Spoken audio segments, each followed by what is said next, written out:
आज से 2 महीने पहले जैसे नॉर्मली मैं स्कूल जाता हूँ वैसे ही मैं स्कूल गया था। वहाँ पे मेरा दिन नॉर्मल दिनों की तरह ही जा रहा था, पर एक समय ऐसा था जहाँ पे मुझे एक्चुअली में मजा आया। ठीक है, क्योंकि मेरे दोस्त मुझे बोल रहे थे कि चल भाई पुशअप मारते हैं, और मुझे भी पुशअप मारना अच्छा लगता है, इसीलिए मैंने भी हाँ कर दिया। वो लोग पहले पुशअप मार रहे थे, एक ने 15 मारा, दूसरे ने 20, एक ने 25 मारा था, और मेरी जब बारी आई मैंने 40 मार दिया। ठीक है, और वो लोग थोड़े से शॉक्ड थे कि भाई 40 मार दिया यार, इसने 40 मार दिया पुशअप, हाथ में दर्द नहीं हो रहा है इसके, मतलब ऐसे ही हो रहा था। ठीक है, अब पॉइंट ये है कि मैं ना नॉर्मली बचपन से पुशअप मारता हुआ आ रहा हूँ। ठीक है, इसलिए मुझे पुशअप मारने में उतनी ज़्यादा दिक्कत नहीं होती।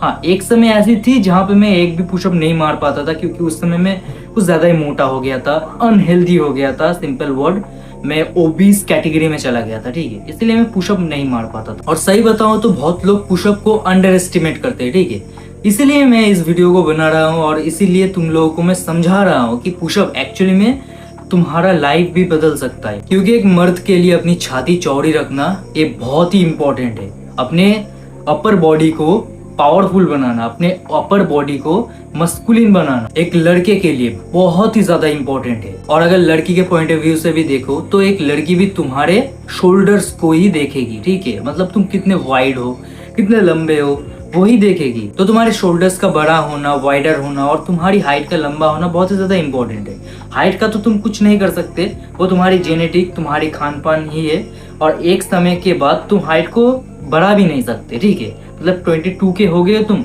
और तुम बढ़ा ही नहीं सकते। पर शोल्डर्स, चेस्ट और बैक एक ऐसी चीज है जिसके अंदर मसल्स लगा हुआ है। ठीक है, तो तुम मसल्स को बढ़ा सकते हो, और जिससे तुम अपने शोल्डर्स, बैक, अपने ओवरऑल चेस्ट को और अपने ओवरऑल पूरे ये मसल्स को, ये जगह को, ठीक है, ये स्ट्रक्चर को तुम बढ़ा सकते हो, जिससे तुम eight the end of the day wide लगोगे। और दूसरी बात, मैंने वो स्टोरी क्यों बताई है, देखो, अगर तुम पुशअप मारोगे वो तुम्हारे हेल्थ के लिए तो अच्छा ही है, दूसरी चीज तुम्हारी बॉडी के लिए भी अच्छा है, क्योंकि वो बॉडी को at the end of the day grow ही करता है। ठीक है, और एक चीज, तुम एक पावर अनलॉक करते हो। कैसी पावर? तुम लोगों के सामने ना थोड़े से अलग हो सकते हो, थोड़े से यूनिक हो सकते हो, कि इसकी स्टेमिना मुझसे ज्यादा है, मतलब तुम लोगों को ऐसे दिखा सकते हो। सच कहो तो पुशअप ही नहीं, स्क्वाड भी है। ठीक है, क्योंकि अगर तुम लेग का वर्कआउट नहीं करते हो तो तुम्हारे लिए स्क्वाड एक वरदान से कम नहीं है। क्योंकि जिम में तुम जितना ट्रेनिंग करते हो ना, वैसा ही अगर तुम घर में ही उतना ही टाइम दो तो कम से कम तुम 50% तक तो अपने पैरों को मजबूत कर ही सकते हो ना। सच कहो तो तुम अपने दोस्तों के सामने फ्लेक्स भी कर सकते हो। अगर तुम एक बारी में किसी एक अमाउंट में पुशअप मार सकते हो, या फिर किसी एक अमाउंट में तुम स्क्वाड मार सकते हो, और वो तुम्हारे दोस्तों से ज्यादा है, तो तुम फ्लेक्स ही तो कर रहे हो ना एक्चुअली में। अगर तुम अपने दोस्तों को दिखाओगे कि मैं एक बार में इतना पुशअप मार सकता हूँ, एक बार में मैं इतना स्क्वाड मार सकता हूँ, तो भाई उन लोगों के दिमाग में भी एक बात घुस जाएगी कि भाई इससे नहीं भिड़ना है, वरना मैं पेला जाऊंगा। मतलब तुम खुद ही देखो, सबसे स्ट्रॉन्ग कौन है जो पंजे में सबको हरा देता है? सबसे स्ट्रॉन्ग कौन है जो पुशअप सबसे ज्यादा मार पाता है? सबसे स्ट्रॉन्ग कौन है जो पुलअप सबसे ज्यादा मार पाता है? वही सबसे ज्यादा स्ट्रॉन्ग होता है ना तुम्हारे क्लास में। एक्चुअली में देखा जाए तो तुम्हारे क्लास में अगर कोई एक्स्ट्रा ऑर्डिनरी इंसान है जो बहुत ही ज्यादा स्ट्रॉन्ग है, ठीक है, स्ट्रॉन्ग के कैटेगरी में एक्स्ट्रा ऑर्डिनरी है, तो वो क्या कर सकता है? सबको पंजे में हरा सकता है।